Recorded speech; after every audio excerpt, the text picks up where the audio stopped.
Yo. Welcome into the ChrisBeCappinn show, man. Today is January the 23rd, and there is a ton of action in the NBA. I don't have a lot of time, so I'm going to jump right in for today. So, always start the show by recapping yesterday. Another winning day for myself. 2-1 day yesterday. We bet on Peyton Watson over his points. He pretty much got it at halftime, so that was an easy one. I think he finished with like 35. So that was an easy winner. And then the other winner was Orlando and Charlotte under I forgot what number we got, 230 something, 220 something. Either way, it was a winner as well. It did help that Franz got ruled out, and it got a little sweaty towards the end, but that was a winner. The loser was Jamal Murray over his assists against the Wizards last night. Not as many potentials as I thought he would have against the Wizards. I think he finished with just 5. He had 3 at halftime, so that ended up being a losing bet. But profitable day, we'll take it and move forward. I hope that you guys are doing well. I hope you guys all made some money last night in the NBA as well. I do have 3 official picks so far. It's a beautiful slate today. I just got a little bit more work to do on it. So, but I got 3 plays I want to leave you guys with real quick, and I'll talk about Jackson. And I got to jump off here. I got to run. So, yeah, let's just do that, man. Appreciate you, AOD, for tapping in. What's up, Tommy? Hope all is well with you, bro. He says, let's get paid. What's up, Prolific? He says 2-0 day last night. Hit the like button, people, and that's always helpful. Appreciate that for sure. Good morning, MGT. He says, hey, what's good, gang? It's Friday. Time to find these winners for sure. And you guys be safe, man, because that blizzard or whatever you want to call it that's supposed to be hitting the East Coast is definitely, right around the corner. So make sure you guys are prioritizing the right things, man. Make sure you got your priorities in straight. Let's jump into it. So yesterday, Jackson, link is in the description if you guys are interested in checking it out. Jackson had a 1-1 split yesterday. Denver minus the 5.5 was a winner. They got the job done, won by 10 yesterday in DC. Golden State minus the 4 was a loser. And I was kicking myself last night for not taking Golden State team total under. I told you guys I had basketball practice, didn't end up being able to get back to the board yesterday to see the injury report before the game closed. But Golden State did stay under their team total yesterday. I would have been wrong about Steph, though. Steph did go over on his points prop. But yeah, that Golden State team total under was a winner yesterday. And they lost the game outright. Don't trust the Warriors on the road quite yet. Laying multiple possessions. But anyway, neither here nor there. 1-1 David Jackson yesterday. I switched it up today a little bit. I asked Jackson for let me give you guys the prompt. I asked Jackson, I said, based on last 5-game advanced stats using NBA.com and cleaning the glass data, what is the best value spread bet specifically on underdogs in the NBA? I feel like Jackson been giving us a lot of favorites. So I wanted to hear what Jackson liked as far as spread goes. The first look comes I'm actually going to give you guys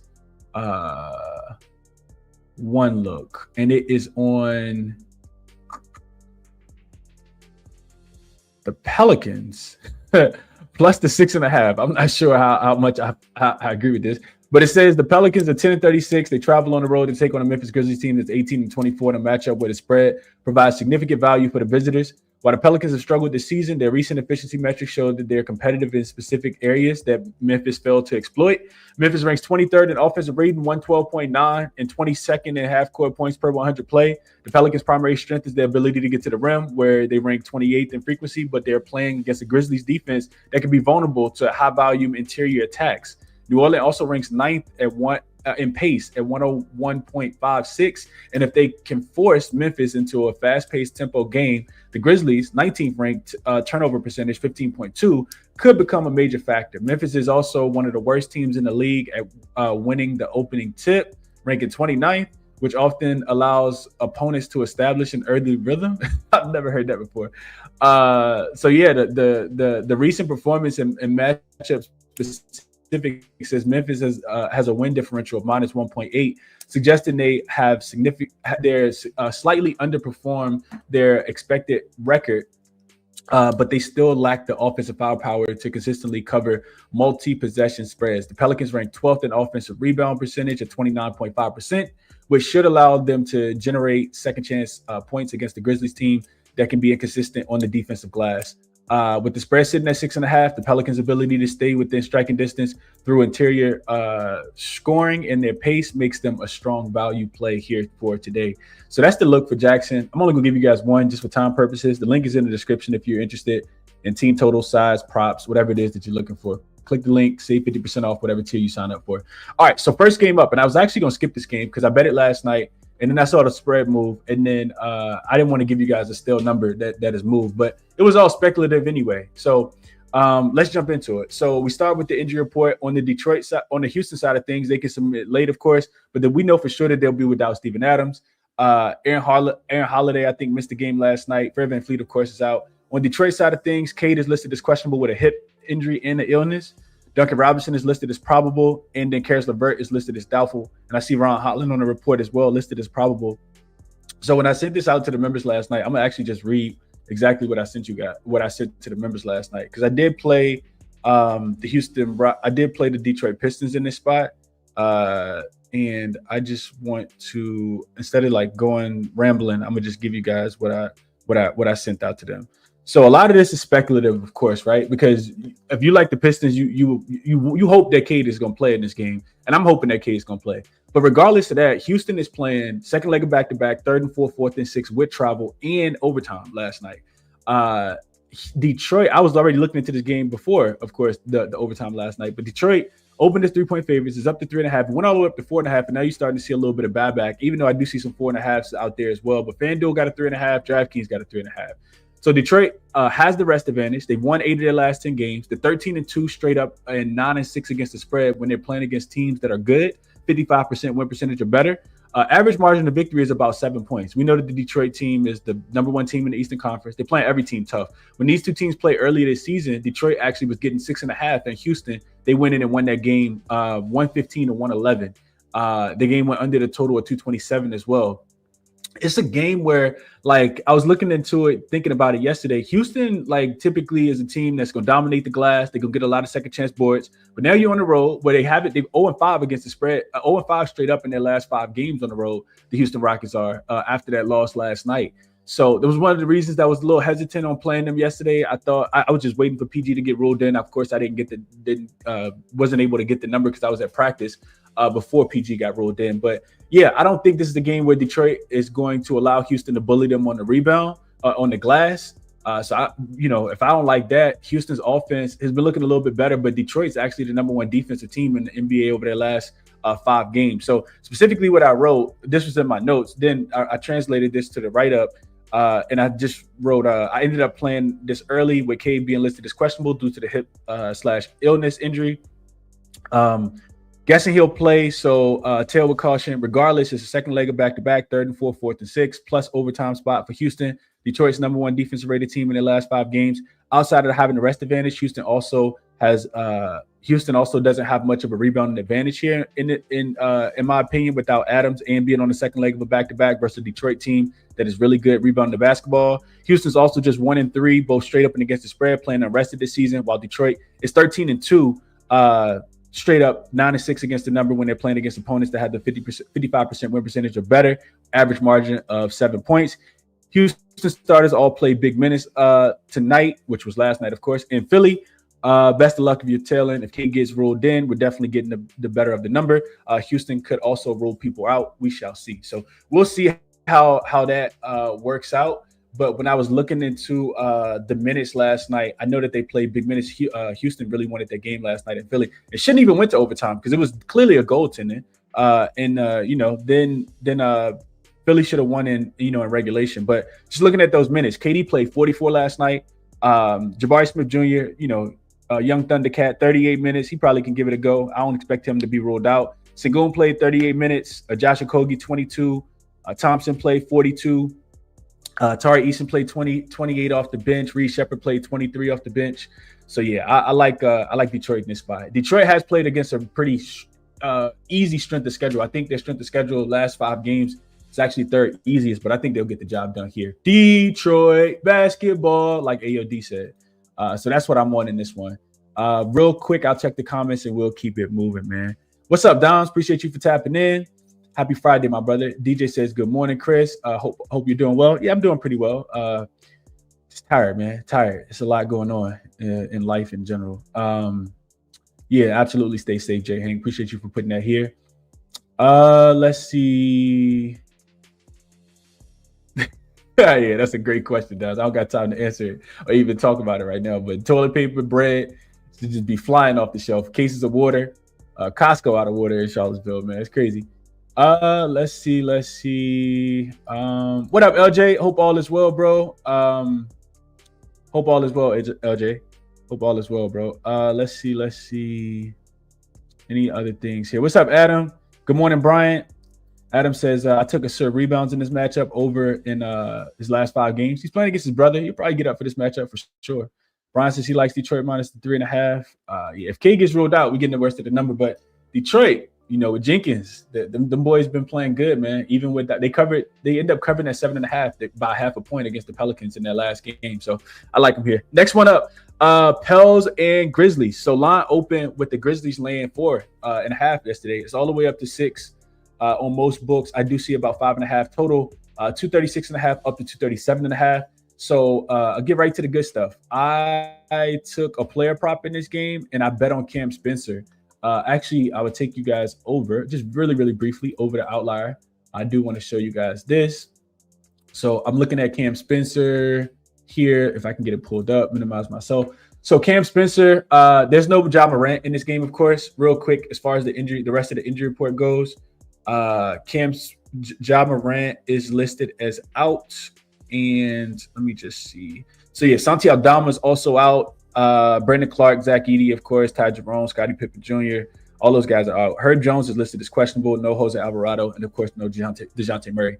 So I'm looking at Cam Spencer. You guys can see him here, listed at 25.5 points, rebounds, and assists, a minus 118 over on FanDuel. So if we go here and we look at just his full season, Cam Spencer is only over this number in 11 of 41 games, averaging right at 19.83.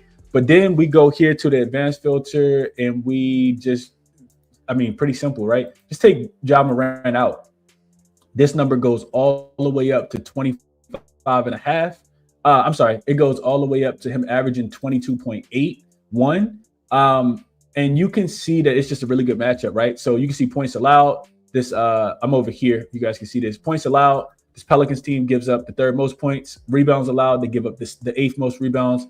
Assists allowed, they give up the second most. So Cam Spencer's usage rate goes up through the roof. He averages 27 minutes, which you can see right here. So right at 28 minutes per game this season without Ja Morant in. And it's just a really good matchup. I kind of talked about that. I looked at games where he's played 26 minutes.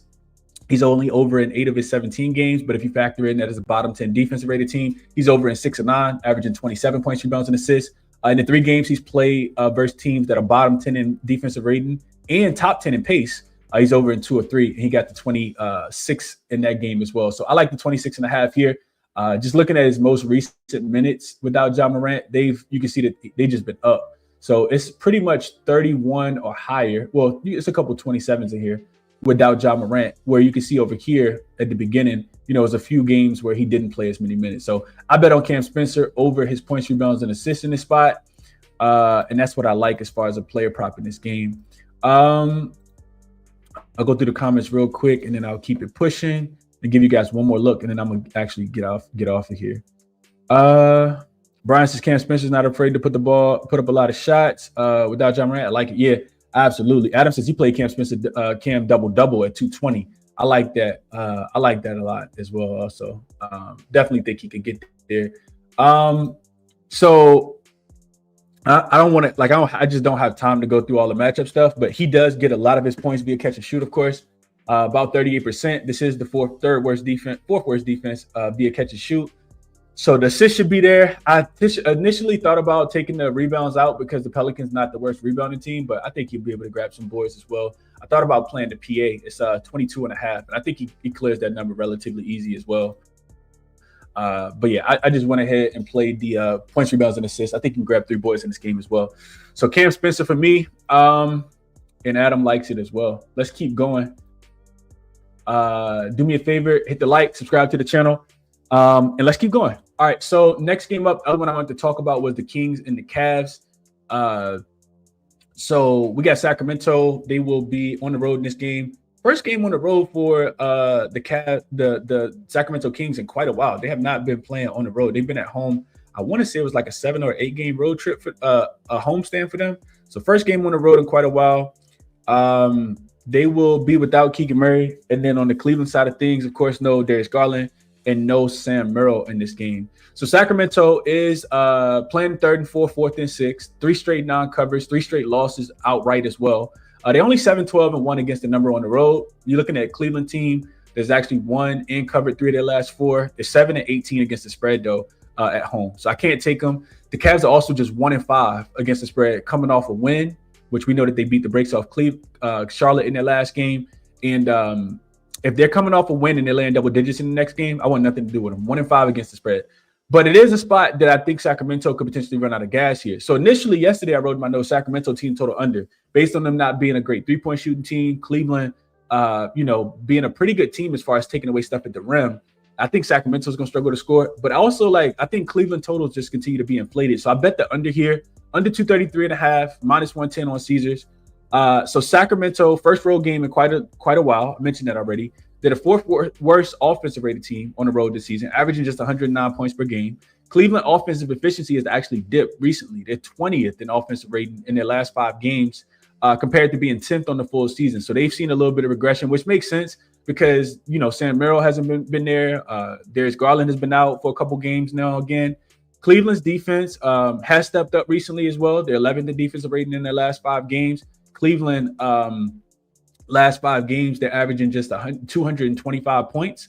In Sacramento's last 5 games, they're averaging 232. So if that lands somewhere in the middle, we should see about 228, 229 points in this game. Cleveland's a team that, this is what I felt when I looked into the matchup. Cleveland's a team that we know, of course, chucks a bunch of threes. I didn't need to look that up. But their fifth in frequency as far as 3-point opponent, 5th in 3-point accuracy, 1st in 5th in frequency and accuracy on the full season. So the Cleveland Cavaliers take and make a bunch of threes. Sacramento's last 5 games, this is the part I had to see when I looked up. I had to double check it. Sacramento's actually top 5.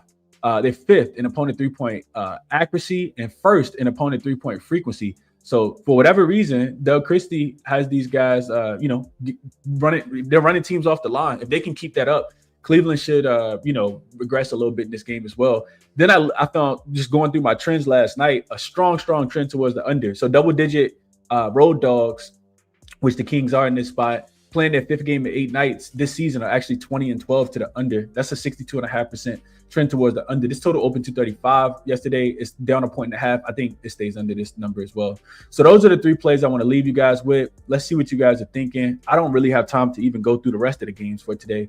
But I guess I can speed through them. It is a couple looks that I want to make today. I'll give you guys a few things that I'm thinking about. Let's see.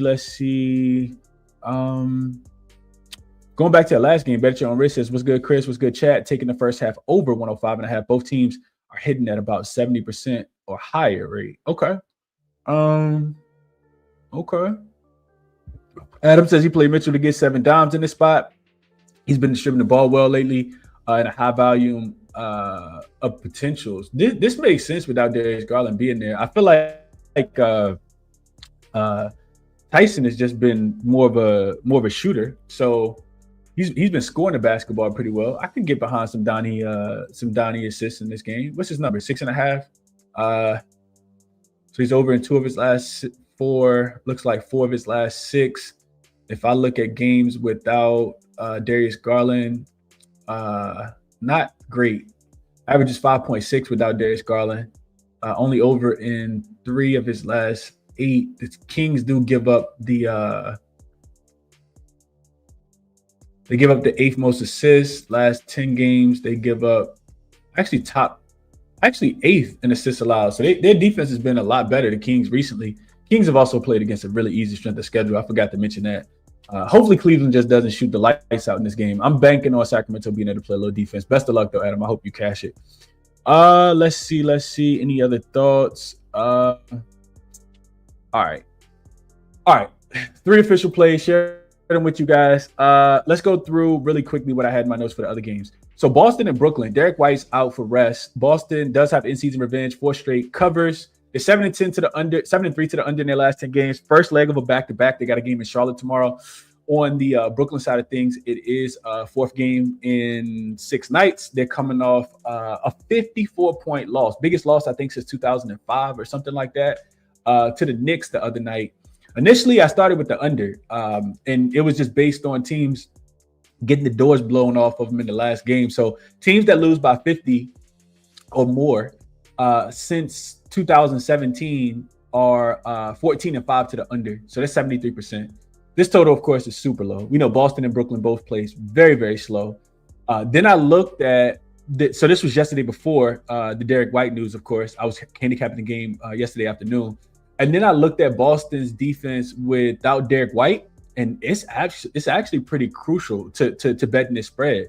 They have not been great. So 120 defensive rating without Derek White on the floor this season.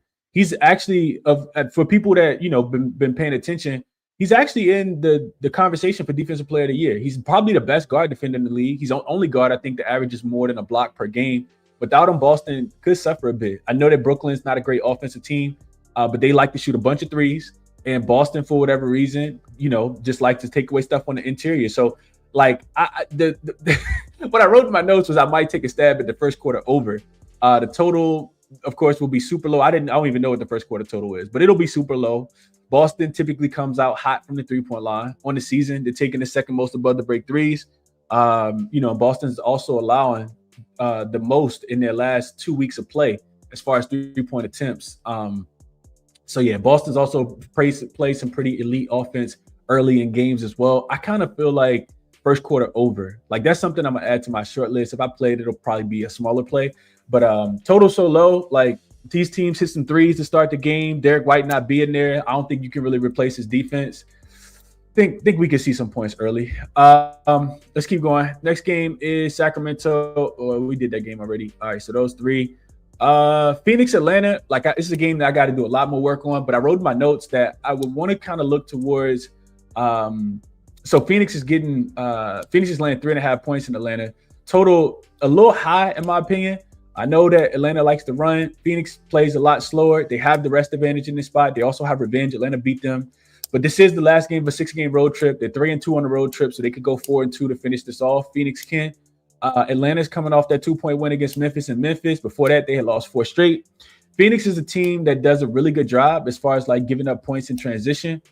They don't give up a lot. Atlanta loves to get out and run. So I think, Phoenix's defense should be able to slow Atlanta down. Atlanta also likes to shoot a bunch of threes. I love Nickeil Alexander-Walker threes in that last game. He's been absolutely getting them up, taking at least 9 attempts in most of his games.